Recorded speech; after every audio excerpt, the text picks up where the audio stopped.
준행하세. 아멘. 하나님 말씀 출애굽기 12장 37절에서 51절까지 말씀입니다. 출애굽기 12장 37절에서 51절까지 말씀 교독하겠습니다. 이스라엘 자손이 람셋을 떠나서 숫곳에 이르니 유아 외에 보행하는 장정이 60만 가량이요 수많은 잡족과 양과 소와 심이 많은 각축이 그들과 함께하였으며 그들이 애굽으로부터 가지고 나온 발교되지 못한 반죽으로 무교병을 구웠으니 이는 그들이 애굽에서 쫓겨남으로 지체할 수 없었음이며 아무 양식도 준비하지 못하였음이더라. 이스라엘 자손이 애굽에 거주한 지 430년이라.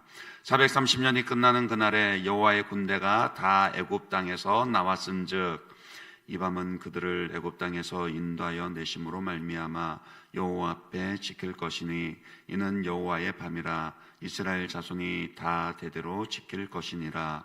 여호와께서 모세와 아론에게 이르시되 유월절 규례는 이러하니라. 이방 사람은 먹지 못할 것이나 각 사람이 돈으로 산 종은 할례를 받은 후에 먹을 것이며 거류인과 타국 품꾼은 먹지 못하리라.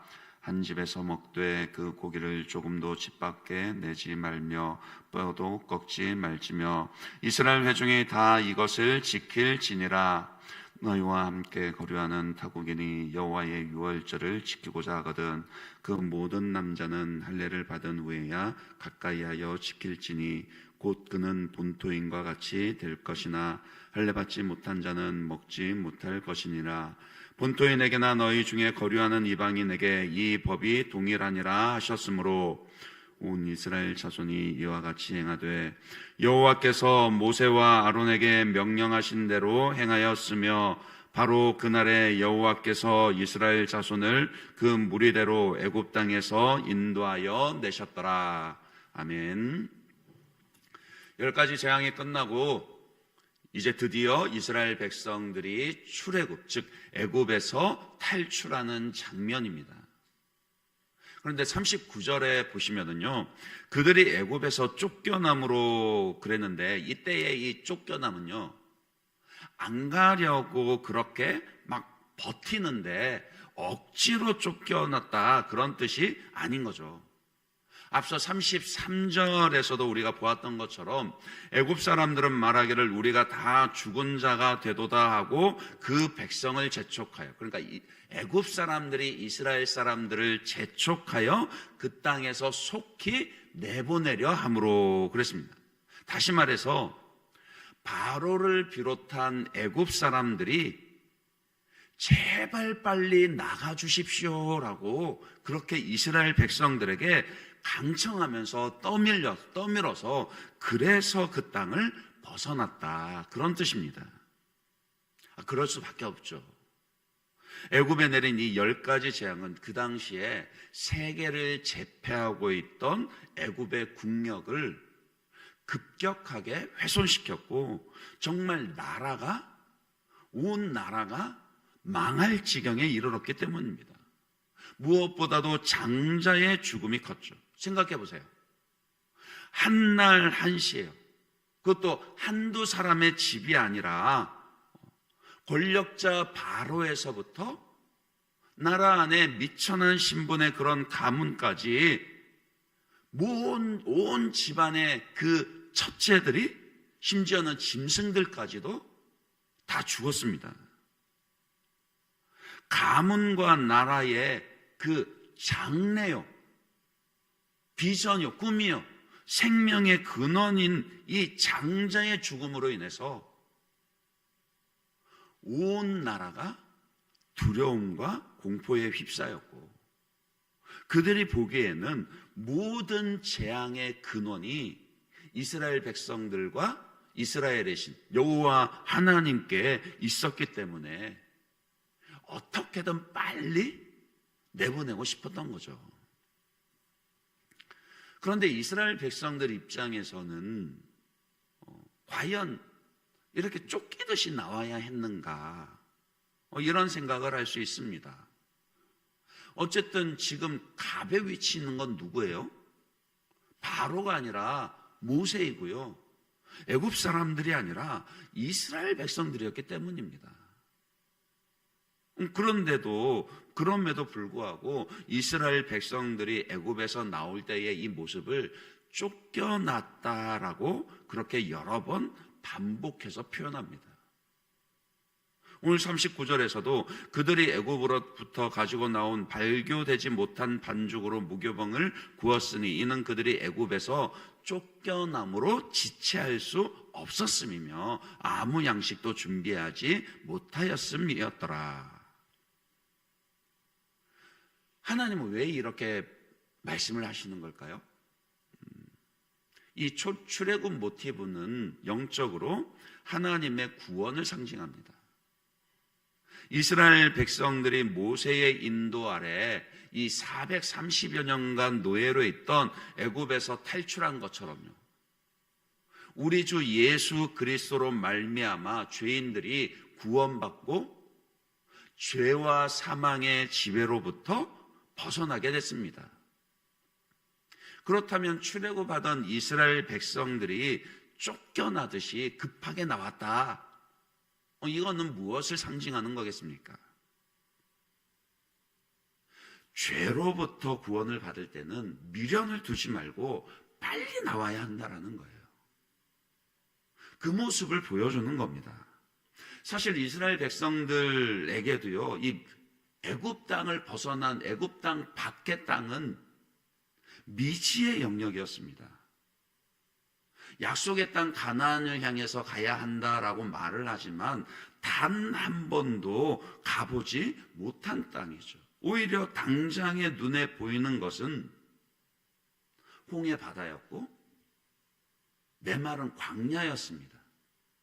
짐승들의 땅이었고 사람이 살지 못하는 곳이었습니다.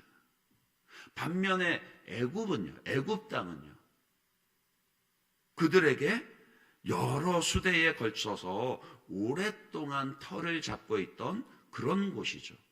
익숙한 곳이었고 당장에 먹을거리 걱정은 없는 그런 곳이었습니다. 그러나 지금은 10가지 재앙으로 인해서 그들이 여호와 하나님의 위대하심을 보았고 그 영광과 권능 앞에서 사실은 이스라엘 백성들도요, 두려워서 놀란 마음에 지금은 잘 생각을 하지 못해서 그렇죠. 아니나 다를까 조금만 길을 나서고 난 이후에도 그 보면은요, 이내 불평하기 시작합니다. 그때가 좋았는데, 애굽에서 살 때는 먹고 살 걱정이 없었는데, 애굽에서의 삶이 좋았는데, 정말 좋아서 좋았던 것이 아니라 바로의 그 박해와 음모 가운데 서서히 죽어가고 있었는데 그것 깨닫지 못하고 그저 익숙하니까 좋았었다라고 착각하며 기억했을 뿐입니다. 근데 죄가 바로 그런 거라고요. 죄가 그런 겁니다. 죄의 삭은 사망이라.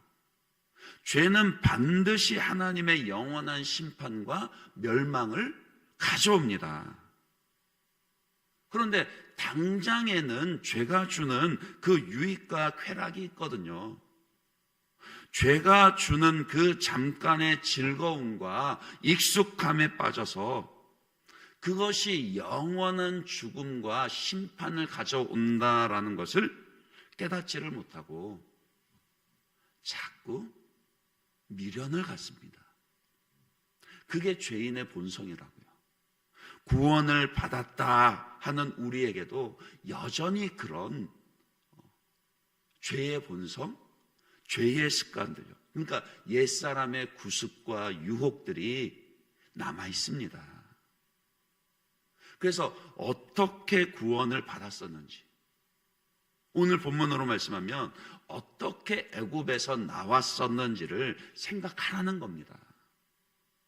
누룩을 넣고 발효할 시간이 없어서 맛있기야 누룩 넣은 빵이 발효시킨 빵이 훨씬 더 맛있죠. 근데 시간이 없어서 무교병을 구워 먹어야 했을 만큼요. 그것도 편안하게 앉아서가 아니라 서서 허리에 띠를 띠고 지팡이를 짚고 먹어야 했던 것처럼 급하게 빨리 재앙과 죽음으로부터 벗어나야 했다라고요. 그것처럼 구원을 받을 때는 죄가 주는 유혹과 쾌락들을 단호하게 끊어버리고 빨리 벗어나서 온전한 구원을 받아야 합니다. 베드로전서 4장 3절에서도 그래서 뭐라고 말씀을 합니까? 너희가 음란과 정욕과 술취함과 방탕과 향락과 무법한 우상 숭배를 하여 이방인의 뜻을 따라 행한 것은, 그러니까 죄 가운데 죄를 즐기며 죄의 이익을 탐하면서 그렇게 살던 것은 지나간 때로 족하니라. 죄악을 즐기면서 지내던 시간은요, 지나간 때로 족합니다. 이 진리를 기억하고 이제 더 이상 죄 가운데 거할 것이 아니라요. 그것이 아무리 익숙하고 편안해 보이고 그것이 아무리 즐겁고 이익을 주는 것처럼 보여도 이제는 더 이상 죄 가운데 거할 것이 아니라 빛 가운데로 하나님의 자녀답게 주어진 삶의 길을 걸어가야 합니다. 그 믿음의 걸음이 굳건해지시기를 기원합니다. 출애굽과 관련해서 또 주목해야 할 것은요, 이 날을 기억하여 대대로 지키라 하신 명령입니다. 42절에 보시면요, 이 밤은 그들을 애굽 땅에서 인도하여 내심으로 말미암아 여호와 앞에 지킬 것이니 이는 여호와의 밤이라 이스라엘 자손이 다 대대로 지킬 것이니라 그랬습니다. 어제 본문에서도 묵상을 했습니다마는 아마 출애굽한 이 달을, 이 날을 한 해의 새로운 그런 시작으로 삼도록 달력을 새롭게 정해주시고요, 대대로 유월절 규례로 지키라 하시죠. 43절부터는 그 유월절 규례를 어떻게 지켜야 하는지를 다시 가르쳐주는 내용입니다. 이 명령은요, 출애굽의 날을 잊지 말고 항상 기억하라, 그런 뜻입니다. 이 사람이 그렇거든요. 은혜는 바위에 새기고 원하는 냇물에 새기라, 이런 말이 있습니다. 사람의 도리를 다하면서 살기 위해서는 은혜는 바위에 새겨서 잊지 말아야 하고, 반대로 원하는 냇물에 새겨서 빨리 잊어버려야 한다는 뜻이에요. 근데 대부분의 사람들은 어떻게 하죠? 반대로 하죠. 은혜는 냇물에 새기고 원하는 바위에 새깁니다. 심지어는 하나님 베푸신 은혜들도 마치 냇물에 새기듯이 너무 쉬이 잊어버린다라고요. 은혜를 잊어버리니까 어떻게 되죠? 감사가 사라집니다. 불평이 늘어납니다. 구원의 감격과 함께 구원받은 백성으로서의 정체성도 사라집니다. 왜 굳이 가나안 땅까지 가야 하는지 사명도 잊어버립니다. 조금만 어려움이 생겨도 자꾸 옛 습관으로 옛날로 돌아가려 들어요. 모세를 원망하듯이 자꾸 다른 사람을 원망하고 핑계를 댑니다. 그러니까 은혜를 잃어버리면 그렇게 된다라고요. 그렇기 때문에 하나님은 절대 은혜를 잊지 말라 하시는 거예요. 특히 우리 주 예수 그리스도의 그 십자가 죽으심과 부활로 말미암은 구원의 은혜를 잊지 말고 항상 기억하여 감사하라, 그 명령을 하시는 겁니다. 그것도 혼자만 감사하고 믿음을 지킬 것이 아니라 그 유월절 식사를 온 가족이 이웃과 함께 그렇게 함께 나누듯이 가정에서 자녀에게 대대로 그 믿음을 가르치고 전하여서 함께 은혜를 기억하고 함께 감사하는 자가 되라. 그 명령이죠. 그러니 은혜를 기억하여 감사하는 자가 되시길 바랍니다. 일상의 분주함과 염려 때문에 혹 잠시 은혜를 잊어버렸다 할지라도요, 유월절 절기를 지키며 그 은혜와 감사를 회복하듯이 매 주일 예배 때마다 하나님 앞에 나와서 다시금 은혜와 감사를 회복하시는 그런 여러분들 되시길 바랍니다. 마지막으로 한 가지만 더 살펴보겠습니다. 유월절 규례를 가르치는 본문이요, 사실은 오늘 본문 말고도 여러 군데가 있습니다. 그러면 오늘 본문에서 가르치는 그 강조점은 어디에 있을까요? 이스라엘 회중과 함께 거류하는 타국인들은 어떻게 해야 되는가? 이제 그거 가르쳐 주는 거예요. 38절에 보시면 수많은 잡족과, 그러니까 출애굽할 때 수많은 잡족과 양과 소와 심이 많은 가축이 그들과 함께 하였으므로 그랬거든요. 그러니까 이스라엘 백성들만 애굽에서 나온 게 아니라 그들뿐만이 아니라 이 애굽에 내린 10가지 재앙들을 보고서는 그것을 경험하면서 이스라엘 백성들과 함께 탈출한 다른 민족들이 있었습니다. 애굽이 망했다 싶어서 나왔을 수도 있고요. 이 10가지 재앙 보니까 여호와 하나님이야말로 참 신이시다는 이 믿음이 생겨서 함께 나왔을 수도 있습니다. 아마 그들은 마지막에 10번째 재앙이 내렸을 때 그들도 유대인들을 따라서 이 유월절 어린 양을 잡아 그 피를 문설주와 임방에 발랐던, 아마 그랬을지 싶습니다. 그런 사람들이었을 겁니다. 어쨌든 그들도 이스라엘 백성들과 함께 나왔기 때문에 이 유월절 규례를 어떻게 해야 되는가, 이 문제가 있는 거예요. 하나님께서 정해주신 법은 뭡니까? 첫째는 타국인은 이 유월절 규례에 참여할 수 없다. 둘째는 근데 무조건 안 되느냐? 그게 아니라 49절에 보면 본토인에게나 너희 중에 거류하는 이방인에게 이 법이 동일하니라 하셨으므로, 그러니까 이방인들에게도 이 유월절 규례에 참여할 수 있는 길을 열어주셨고, 어떻게 지켜야 할 것인가 그 규례만큼은 같았습니다. 그러니까 대신 아무나 이 유월절 규례를 지킬 수 있는 것은 아니었고요, 이방인들의 경우에는 먼저 할례를 받고 유대인이 되어야, 그래야 이 유월절 규례에 참여할 수 있게 되는 거였죠. 이건 유대인이나 이방인이나 구원을 받는 도리는 똑같다라는 것을 보여주는 겁니다. 유대인이나 이방인이나 다른 구원의 길은 없습니다. 오직 예수 그리스도를 믿어야만 구원을 받을 수 있고, 예수를 믿음으로 그 마음에 성령의 할례를 받아야만 하는 거라고요.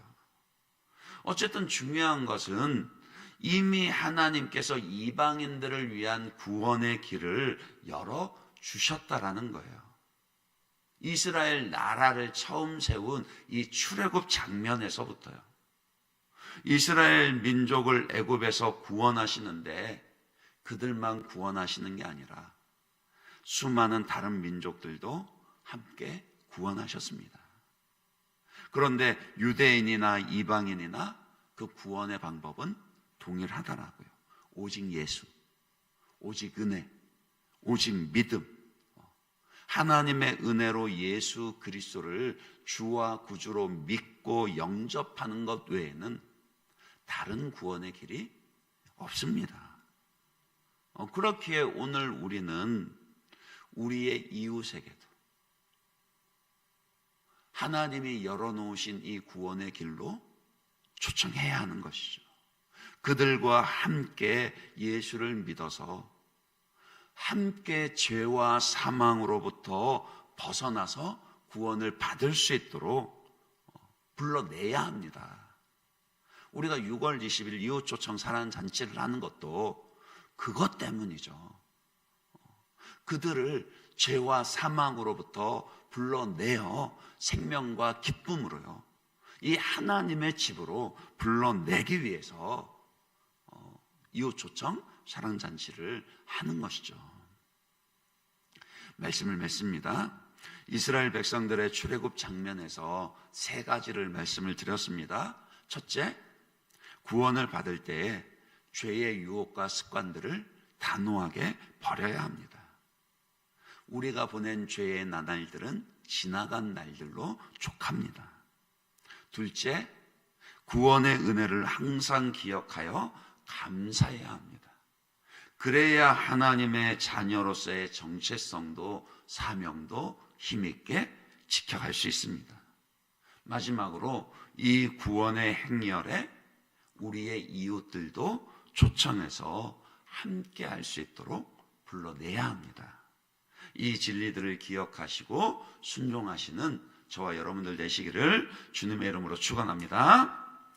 이전 우리 주신 말씀 붙잡고 같이 함께 기도하도록 하겠습니다. 혹시 끊어버리지 못한 죄가 있습니까? 주님, 주의 성령께서 우리의 마음을 새롭게 하여 주시어서 그 죄를 단호하게 끊어버릴 수 있게 도와주십시오. 그렇게 위해서 기도하시고 항상 하나님의 은혜를 기억하고 감사하는 자가 되게 하여 주십시오. 우리의 이웃에게도 이 구원의 행렬로 초청할 수 있도록 하나님 이웃 초청 6월 20일 이웃 초청 사랑 잔치 가운데 큰 은혜를 더하여 주시고 모든 성도들이 한 마음으로 작정하며 기도하며 전도에 힘쓸 수 있도록, 그래서 강권하여 주의 집을, 이 예배당을 가득 채울 수 있는 그런 은혜의 시간들 되게 해달라고 우리 이 제목 가지고 같이 한번 기도하시고 또 여러분들 가지신 각자의 기도 제목 가지고